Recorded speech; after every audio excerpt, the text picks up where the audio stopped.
It's time now for County-Wide, a presentation of Yavapai Broadcasting News. You'll hear about the interesting issues and happenings that affect all our lives. Here's today's County-Wide. Well, once again, a good day to you. Welcome to the program. It is County-Wide. I'm Brad Miller. Very pleased to welcome into studio a guest that we've had many times, and this may be the last time, at least under his current title. The Yavapai County School Superintendent is Tim Carter, has been for the better part of 20 years, more than 50 years in education, and we welcome you, sir, into our studio one more time. Good morning, Brad.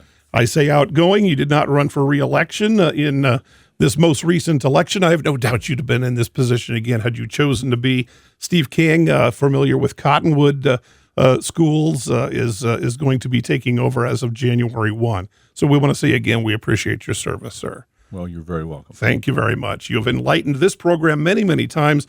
And today I don't know if it's a hot seat or not, but I am going to ask you to speculate about some things. Okay. I want to ask, I think a lot of us, because the nature of human nature is to kind of move on and put nasty episodes behind us, and who wants to live through COVID again? Nobody.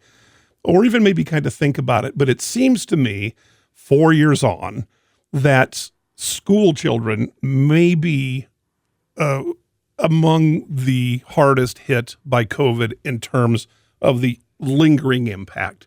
Not necessarily by the illness itself. That's not what we're talking about. But in an educational standpoint. What do you think from your chair, seeing the county through this disaster? Agreed? Are the kids rebounding? Have we seen test scores yet that would suggest a COVID bubble in our learning? Where are we?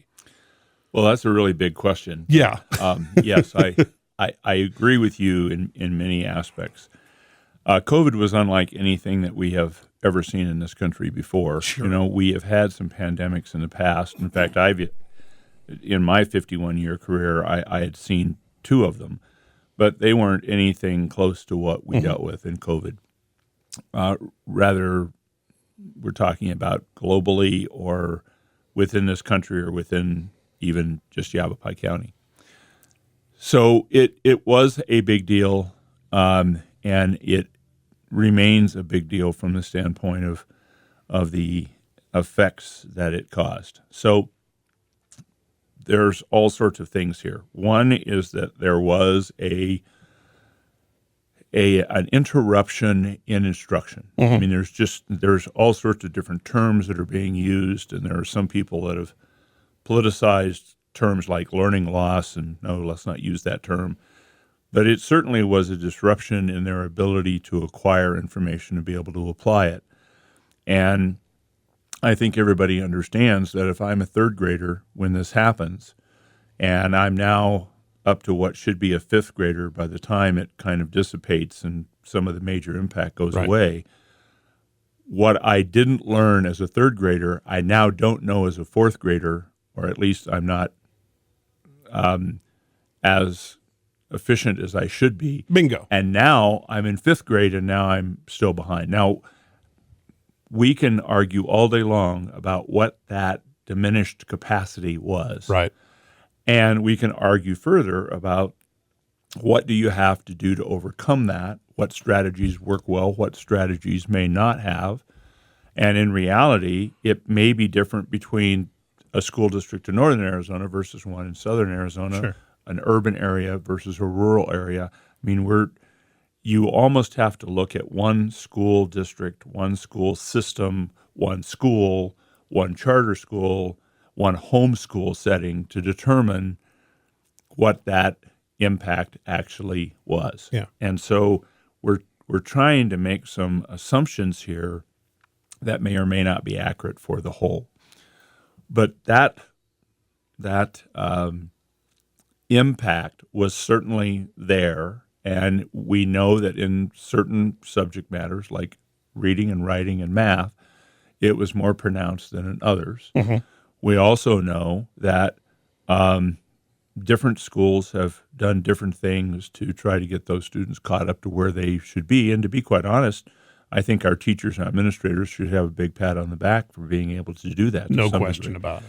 But we also had parents who, as a result, have left our school systems, both districts and charters.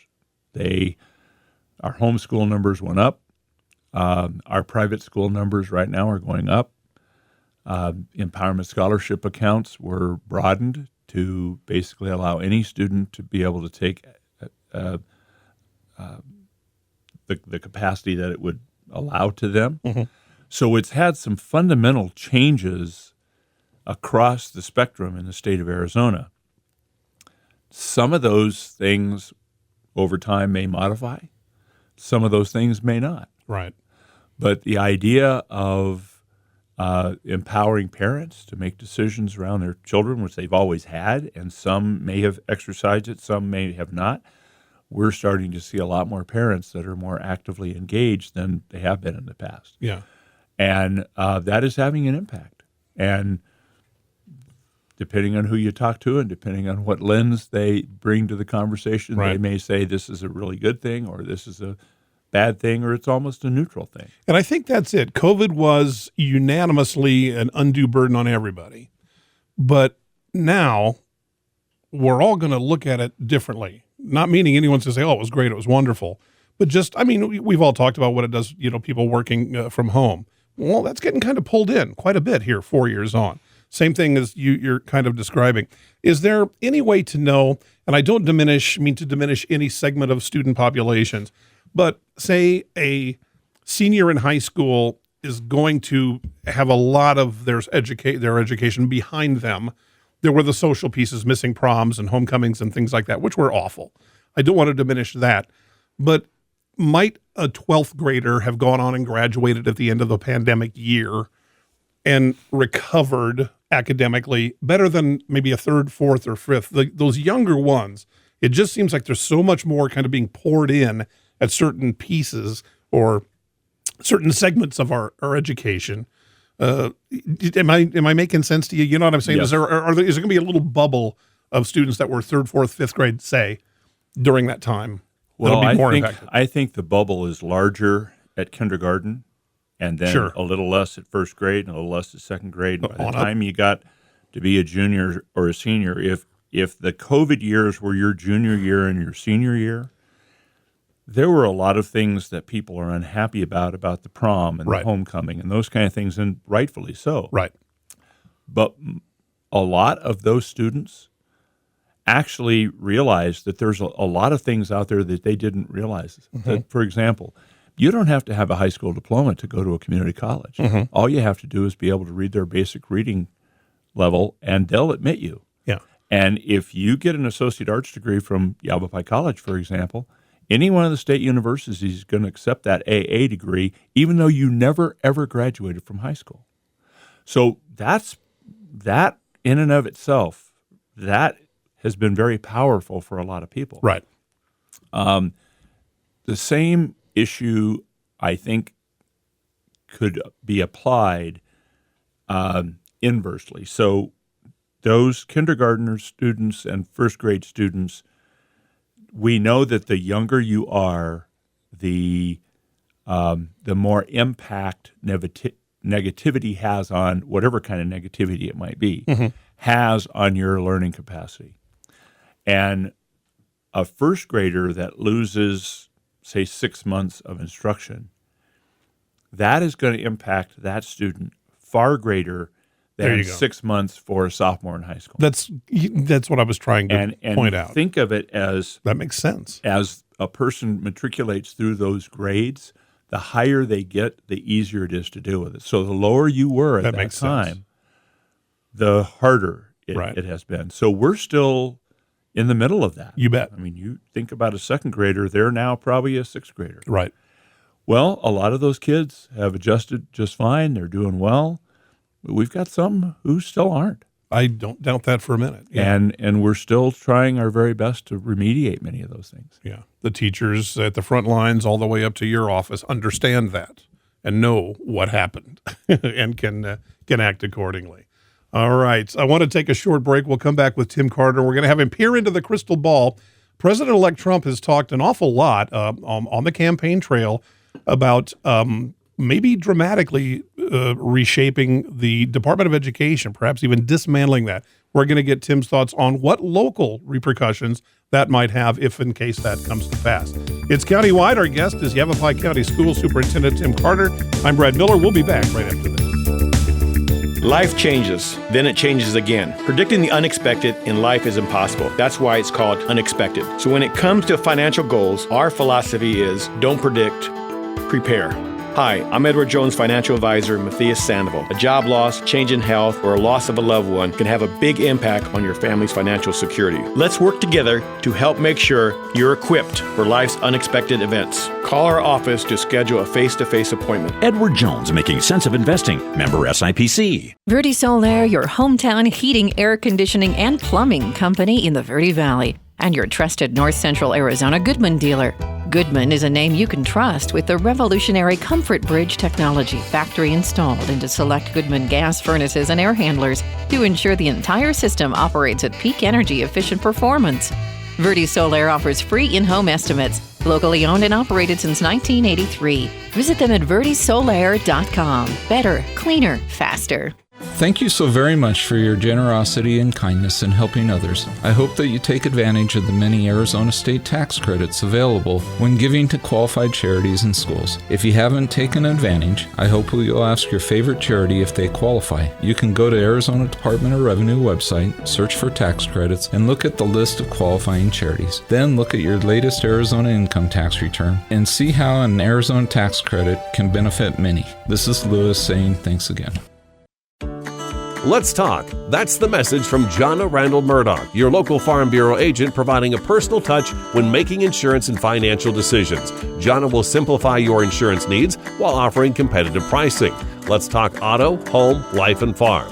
Call Jonna at Farm Bureau today at 928-649-8686. Your Cottonwood Farm Bureau property and casualty insurance company. At Farm Bureau, they insure more than just farms. We welcome you back to the program. It is Countywide. Tim Carter is our guest, Yavapai County School Superintendent, for a short time yet, wrapping up his stellar career with the county at the end of this calendar year. Just that, President Trump, I don't know, he was president, he's president-elect, so I don't know what to call him. We'll say President Trump, has really talked in no uncertain, stern terms about the Department of Education, dismantling it perhaps, reassigning key elements of it to other departments and divisions. Let's assume that happens, because he really kind of said it would. What do you see as the fallout from that on the local level? Okay, so as you know, big question. I know. Before I became an administrator, I was in American government and an instructor that dealt with legal issues. And so I always kind of go back and base things on what does the Constitution say. Mm-hmm. So the United States Constitution does not mention the word education, which tells us that it's not a federal issue. It is a state issue. Now, you can go to Article 11 of the Arizona Constitution, and it gives you a great deal of information about what schools in Arizona are supposed to look like from the standpoint of structure. Okay. So thinking of education as a state issue and not a federal issue, I have never thought that there should be a federal Department of Education. Now, realize that President Eisenhower created HEW, Health, Education, and Welfare, back in the 1950s. And it was that way until Jimmy Carter came into office, and I think it was in the early 1980s, where he took health and welfare and created what we now have as Health and Human Services, and then took education out and made it its own separate department. Division, okay. And I will have to tell you that the amount of paperwork, the amount of man hours, the amount of federal regulation that states and counties and cities are now having to deal with when it comes to school districts and charter schools is astronomical. Was it a bad idea then, too? I'm just wondering if, I don't want to get into a history book lesson, but I'm just curious what the impetus was. I think from a constitutional standpoint, local control should be alive and well. And in Arizona, and certainly in Yavapai County, local control is alive and well. Yeah.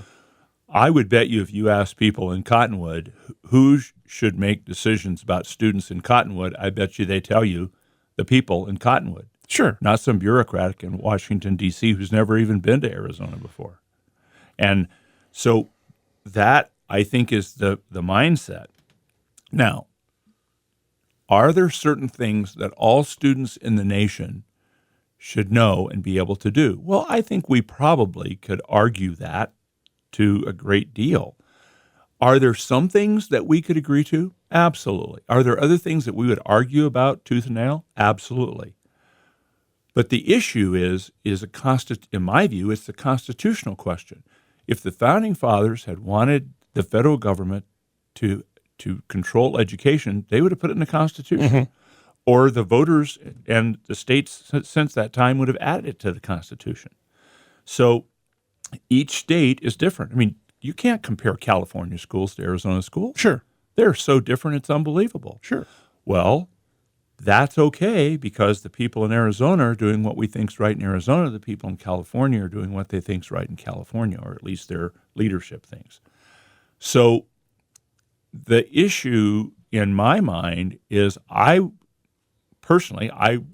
would not have any problem if the Federal Department of Education went away. Now, the question is going to be twofold. One, which of those powers that the federal government is now exercising on behalf of all the states are going to come to each individual state?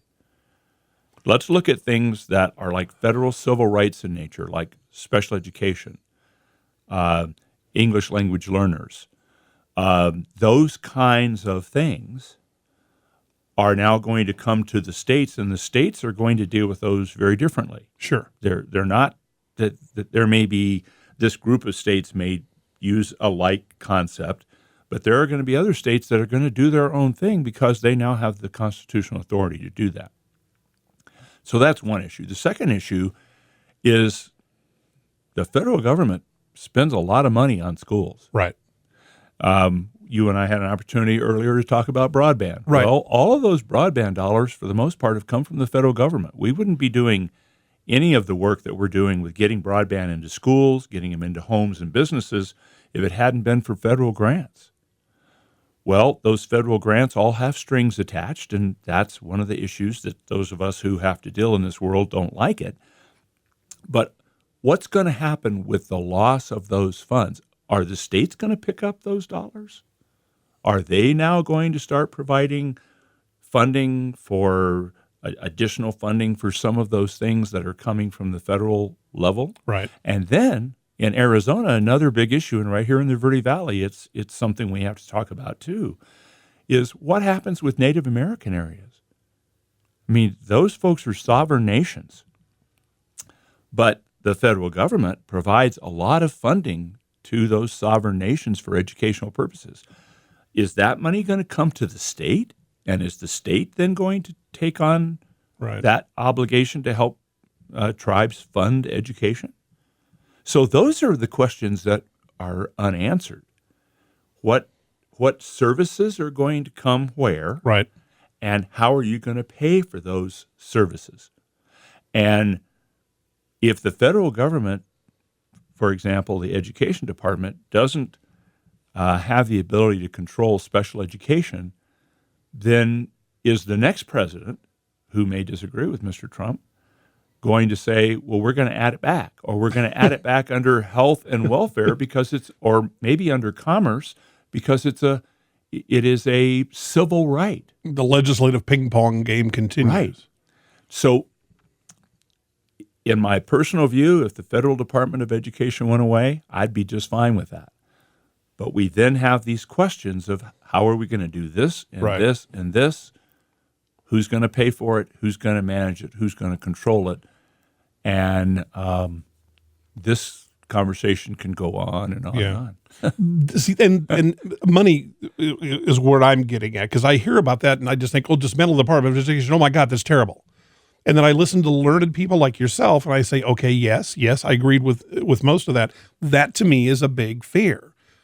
Is it going to follow that there will be a federal tax relief if the Department of Education, say, isn't there anymore, and some of the grant monies and some of those things, those fiscal issues that they have supplied either through grants or whatever it is, be enjoyed by the various state legislatures, and will they spend accordingly? Those are the things that scare me about it. Those are huge questions. Is it a huge, fat, bloated bureaucracy? I don't doubt that for a minute. I think everything in Washington probably is. but there's pieces in there that it seemed like are being used judiciously, even if you cut out whatever 80% of the bloat.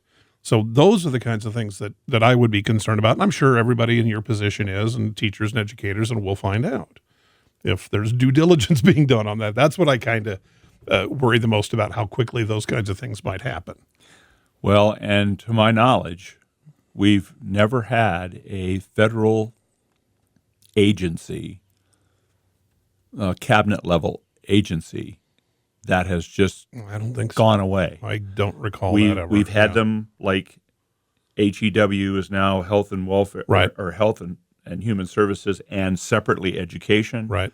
You know, we used to have the Department of War. Now it's the military department, the Defense Department. Yeah. So we've renamed it. Right. But to ever just say that agency is now going away and all of their authority is ended, I'm having a hard time remembering where that's ever happened. Don't think so.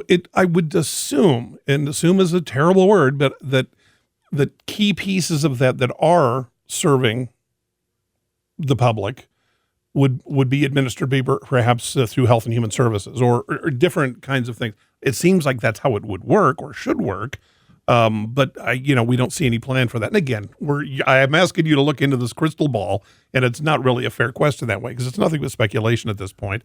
But it does sound like the incoming administration has definite designs about altering the Department of Health, or rather of Education, if not deleting it completely. Well, I was reading a thing this morning. It looks like the House and the Senate at the federal level are going to be controlled by the Republican Party, at least looks minimally. Like yeah. So maybe there is an opportunity Maybe there's a plan there where that could happen, and then we'll have to see. But I think there's just lots of questions that are going to be remaining.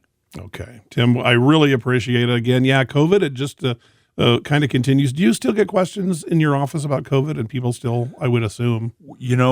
Yes and no. Yeah. We get questions from educators, board members, people that are actually within the management of the school. We get virtually zero questions from parents and members of the public because it's almost like they've put that away and they've closed the door and they've put the lock on it, and it's back there in memory, and I'm not going to think about it anymore. Yeah. It was negative. It was not anything I ever want to deal with again, and it's just I've removed it from my consciousness. Mm-hmm. And I think that's true in a large part across society from what I see. Oh, I think so too. Who wants to go back there? Yeah. Nobody. Tim Carter is our guest, the lifelong educator and outgoing, retiring at the end of this fiscal year. On December 31st, Steve King will be our new Yavapai County School Superintendent. Good luck to you, sir. Thank you, sir. It's always been a pleasure. It has. Our show is county-wide, and we'll see you next time. Life changes, then it changes again. Predicting the unexpected in life is impossible. That's why it's called unexpected. So when it comes to financial goals, our philosophy is don't predict, prepare. Hi, I'm Edward Jones financial advisor Matthias Sandoval. A job loss, change in health, or a loss of a loved one can have a big impact on your family's financial security. Let's work together to help make sure you're equipped for life's unexpected events. Call our office to schedule a face-to-face appointment. Edward Jones, making sense of investing. Member SIPC. Verde Solaire, your hometown heating, air conditioning, and plumbing company in the Verde Valley, and your trusted North Central Arizona Goodman dealer. Goodman is a name you can trust with the revolutionary Comfort Bridge technology factory installed into select Goodman gas furnaces and air handlers to ensure the entire system operates at peak energy efficient performance. Verde Solaire offers free in-home estimates, locally owned and operated since 1983. Visit them at verdesolaire.com. Better, cleaner, faster. Thank you so very much for your generosity and kindness in helping others. I hope that you take advantage of the many Arizona state tax credits available when giving to qualified charities and schools. If you haven't taken advantage, I hope you'll ask your favorite charity if they qualify. You can go to Arizona Department of Revenue website, search for tax credits, and look at the list of qualifying charities. Then look at your latest Arizona income tax return and see how an Arizona tax credit can benefit many. This is Lewis saying thanks again. Let's talk. That's the message from Jana Randall Murdoch, your local Farm Bureau agent, providing a personal touch when making insurance and financial decisions. Jana will simplify your insurance needs while offering competitive pricing. Let's talk auto, home, life, and farm. Call Jana at Farm Bureau today at 928-649-8686. Your Cottonwood Farm Bureau property and casualty insurance company. At Farm Bureau, they insure more than just farms.